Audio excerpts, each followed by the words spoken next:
Ora, sejam muito bem-vindos a mais um mini episódio do Café Ciência e Fé. Estamos de volta com a nossa rúbrica Com Fé. Hoje vamos falar sobre o dilema de Epicuro. Será que Deus pode ser ao mesmo tempo bom, omnipotente e omnisciente? Para responder a esta questão, não perca o episódio de hoje. Relembro que se a relação da fé com a ciência é um tema que vos interessa, então não se esqueçam de pôr gosto, partilhar e comentar este podcast. Ao subscreverem ao nosso canal, tenho certeza que nunca perdem nenhum episódio. Mas passemos já ao episódio de hoje. Esperemos que gostem.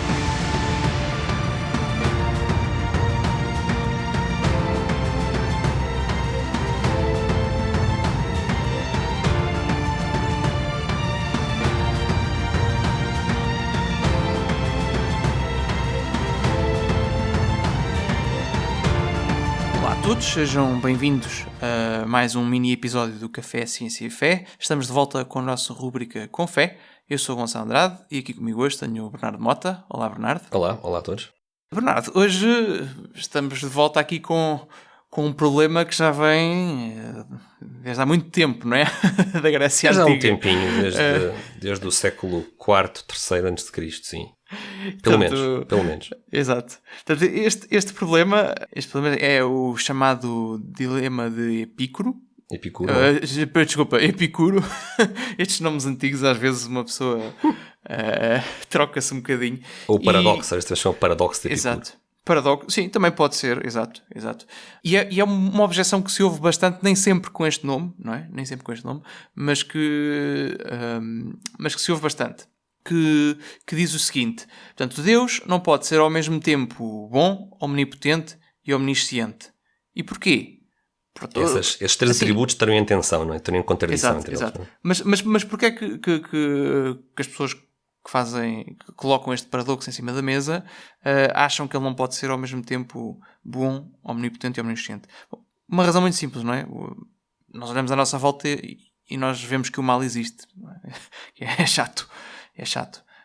Existe de forma bastante acesa, bastante clara, não é? Intensa. Sim, muitas vezes até aleija, não é? Muitas vezes até aleija, literalmente. Começa, o mal começa em nós Exato. E vai até aos cantos da terra, basicamente, não é? Dá a volta ao Exato. Se bem, mas às vezes até se pode argumentar que acontece a pessoas inocentes, portanto, pessoas que não fizeram mal nenhum, não é? Sim.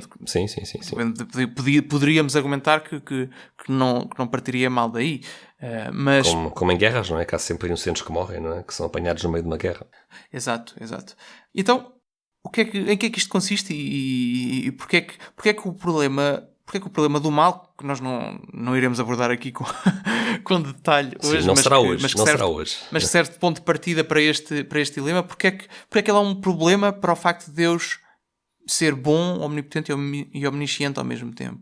Então, o Epicuro, que no fundo é um filósofo grego ali do século IV, III, portanto, nasceu no século IV, morreu no século III a.C., o que ele no fundo dizia era algo mais ou menos deste género.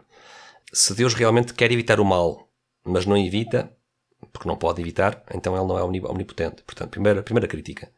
A omnipotência de Deus está posta em questão, porque se ele realmente quer evitar o mal e não evita, é porque não é omnipotente. E sabe que ele existe, não é? E sabe que ele existe. Ainda há essa questão, ou seja, ele sabe que o mal existe, sabe que é mal e mesmo assim não evita, até porque não é omnipotente.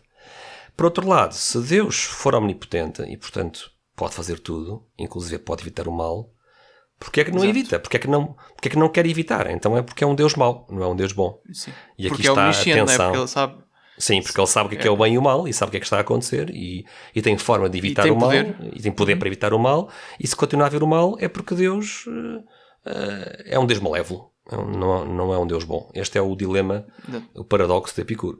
Exato. A outra hipótese é ele é bom e quer evitar o mal e tem poder para isso, mas não sabe que o mal está a acontecer e portanto não é omnisciente. Não é omnisciente. Seria um Deus muito bonzinho, muito potente, mas ignorante, não é? Exatamente. A base deste dilema é que Deus não pode ter estas três características ao mesmo tempo, não é? Por estes exemplos que estamos aqui a dar. Mas então, como é que nós pegamos nisto? Porque é que isto não funciona na nossa na visão clássica do teísmo que nós temos? Ou que tipo de erro de raciocínio é que está aqui a acontecer para que... Porque, assim, visto, pelo menos à primeira vista, parece bastante convincente, não?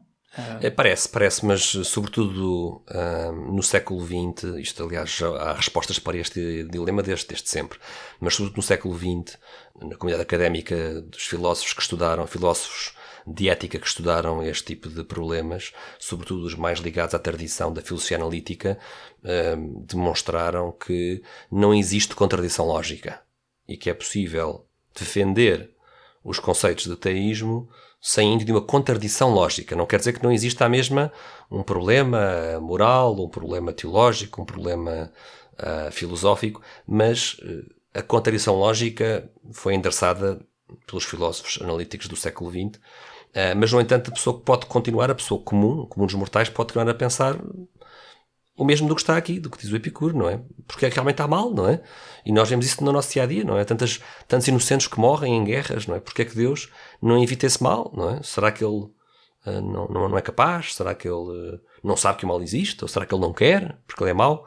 A resposta clássica, e essa não é do século XX, é praticamente desde sempre, a resposta teísta clássica sempre foi a de considerar que Deus pode ter razões moralmente suficientes para permitir o mal. E isto é o prelúdio para o problema do mal, que não vamos discutir aqui hoje, não é? Mas no fundo a resposta clássica sempre foi esta, não é? Deus pode ter razões morais para permitir o mal. No fundo os teólogos sempre distinguiram o que Deus deseja do que Deus permite, que são dois conceitos diferentes. Exato, e Deus pode não querer que o mal aconteça, mas permite-o, porque sabe que daí virá um bem maior. Portanto, no fundo, o problema deste dilema é que assume que Deus não pode ter um bom motivo para permitir que o mal aconteça. Exatamente. E no fundo é preciso também fazer aqui uma precisão que é muito importante. Nem eu nem tu, Gonçalo, estamos aqui a dizer que nós sabemos as razões de Deus. Nós não estamos a dizer isso. Exato. Não é? Nem estamos a dizer que é uma resposta satisfatória, porque de facto, do ponto de vista emocional, alguém uma pessoa que esteja em grande sofrimento, parece-me que este tipo de resposta é altamente insatisfatória. É insatisfatória. Quem está perante o mal, não é? Quem está perante o mal não está com vontade de ouvir argumentos filosóficos. A verdade é essa, não é? Exato. Mas a verdade é que se nos abstrairmos da parte emocional, do ponto de vista intelectual, Deus pode perfeitamente ter um bom motivo para permitir que o mal exista, não é? E é preciso ver aqui que quem defende o paradoxo de Epicuro está a dizer, e tem o ónus da prova do seu lado, não é? Está a dizer que Deus não tem qualquer razão moralmente boa e suficiente para permitir este e aquele ou aquele mal. E é uma afirmação espantosa da parte do Epicuro, dos defensores do Epicuro, porque o ónus da prova está do lado deles. Como é que um defensor do paradoxo de Epicuro vai apresentar uma evidência, não é? Um argumento, uma evidência, para demonstrar que Deus não tem qualquer razão moralmente suficiente para permitir o mal? É um ónus da prova gigântico. Exato. Já agora estava aqui a lembrar-me de uma coisa e eu estou a dizer isto completamente de improviso, portanto, está à vontade está à vontade para mas pode ser que saibas a resposta, por isso eu também estou a dizer aqui da coisa de improviso. Tendo em conta que Epicuro Epicuro está na Grécia Antiga, não é? A que Deus é que ele se está a referir quando levanta este dilema? Porque, se em vez de ser antes de Cristo fosse depois de Cristo, poderíamos dizer que o cristianismo já estava bastante difundido e que ele estava claramente a referir-se ao Deus cristão. Mas, estando na Grécia Antiga, que era uma sociedade politeísta, que Deus é que ele se estará a referir? Estará a referir-se ao motor não movido dos argumentos de Aristóteles? Será que ele tinha contacto com a cultura grega e daí teria este conceito de monoteísmo? Sabes a que Deus é que ele se refere quando... Nesta civilização grega, como tu disseste bem, é uma civilização politeísta. Por isso, Epicuro era um politeísta, fazia parte da tradição, não era ateu, portanto nós não estamos a falar de um filósofo ateu, tanto quanto eu sei, e se houver alguém, certamente que haverá alguém que sabe muito mais de Epicuro do que eu, mas alguém que nos esteja a ouvir, não é? E que possa corrigir-nos, estejam à vontade para o fazer nos comentários do nosso canal do YouTube. Mas a ideia que eu tenho é que Epicuro considerava que os deuses, que ele achava que existiam, não tinham qualquer interesse ou preocupação com os assuntos humanos. E, portanto, no fundo há aqui uma crítica a uma certa moral divina que Epicuro criticava, não é? De um politeísmo grego em que os deuses do panteão grego se preocupassem e regiriam e preocupar-se-iam com os afazeres humanos, não é? E é isso que ele está a criticar. No fundo, o que ele está a criticar é os deuses têm mais do que fazer do que preocuparem-se connosco. Ele considerava que os deuses não tinham preocupação com os problemas e com os males do mundo. E, portanto, ele, no fundo, procura criticar precisamente este conceito de uma divindade ou de divindades interventivas ou regentes, não é? Ou divindades com autoridade moral. No fundo, esta é um bocadinho por aí que eu julgo que ele se move, mas não tenho completamente certeza do que estou a dizer. É um palpite. Bom, e também, exato, uma pergunta que não estava nas nossas notas. É sempre saiu pergunta aqui, fora de pé. Pergunta fora de pé. Isto acontece mais vezes do que se calhar as pessoas imaginam, mas é tão importante este dilema de Epicuro e a sua sobrevivência ao longo dos séculos mostra o seu apelo, porque é um dilema ou é um paradoxo que tem resposta do lado teísta. Acabamos de dar como resposta, como princípio de resposta, que Deus pode ter razões válidas, boas, morais para permitir o mal. Não é para o desejar, é para o permitir, não é? Mas o argumento tem um apelo, Gonçalo, né? O argumento tem um apelo e a verdade é ele ter um apelo é que ele continua na boca, as gerações passam e continua na boca todas as novas gerações, todo o cético que nasce em cada ano, não é? Quando o cético atinge ali a adolescência, o final da adolescência, pode se calhar o cético ou o ateu ir à internet fazer umas pesquisas e aparecer logo alguém, um post ou alguém a falar sobre este dilema, porque ele realmente é um dilema que nunca desaparece, é uma ideia muito apelativa, não é? E apela... Sim, porque o problema do mal é apelativo e exatamente, existe, é isso e mesmo. é algo que está constantemente nós gostávamos, não é? Que Deus, com a sua omnipotência, viesse, não é? Magicamente eliminar toda a sombra do mal todo, não é?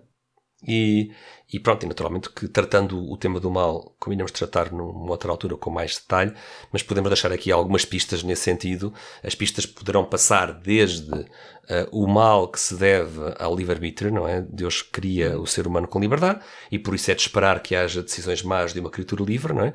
Até às defesas de que o sofrimento, não tanto o mal talvez, mas o sofrimento físico, o sofrimento psicológico, tem também uma componente formativa, não é?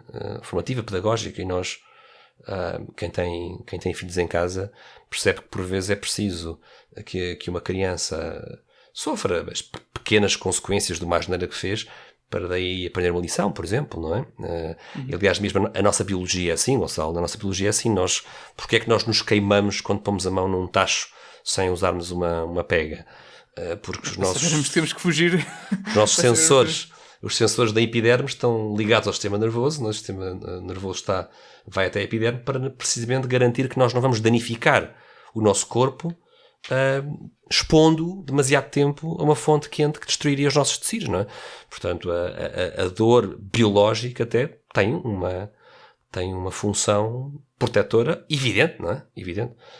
E depois podemos extrapolar isso para o domínio da psique, para a área da psicologia, e poderíamos estar aqui longas horas a discursar sobre as vantagens, isto também não é sem limites, não é? Mas as vantagens relativas de uma certa dose de sofrimento na formação do ser humano. Nós não estamos a dizer que o sofrimento intenso e desesperante é ótimo para toda a gente, não estamos a dizer isso, não é?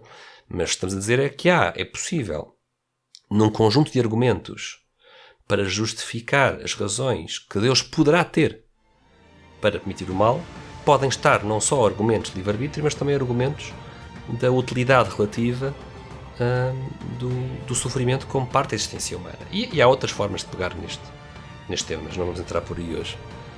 Mas no fundo, em resumo, não é, Gonçalo, o que estamos aqui a dizer é o ódio da prova está do lado do defensor deste dilema de Epicuro, que tem que provar que Deus não tem absolutamente nenhuma razão moral para permitir o mal, que não há qualquer razão que Deus possa invocar para permitir o mal, ele que é omnipotente e todo bondoso e omnisciente.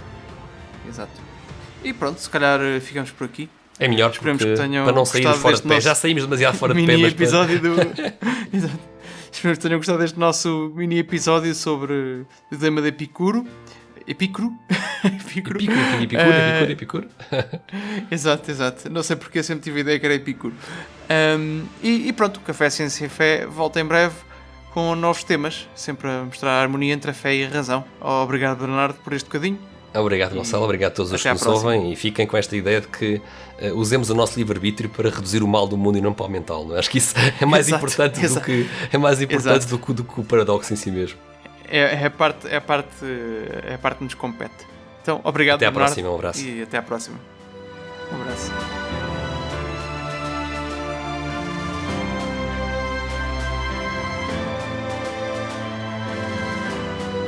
Foi mais um mini episódio da rubrica Com Fé. Esperemos que tenham gostado.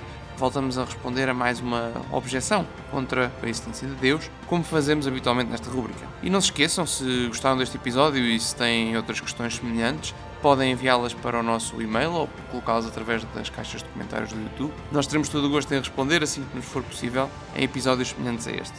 Lembro que se a relação da fé com a ciência é um tema que vos interessa, então não se esqueçam de pôr gosto, comentar e partilhar este episódio. Tudo isto são formas de nos ajudarem a continuar e a divulgar o Café Ciência e Fé. Por agora é tudo, voltamos em breve com novos temas, sempre a mostrar a harmonia entre a fé e a razão. Até lá, fiquem bem.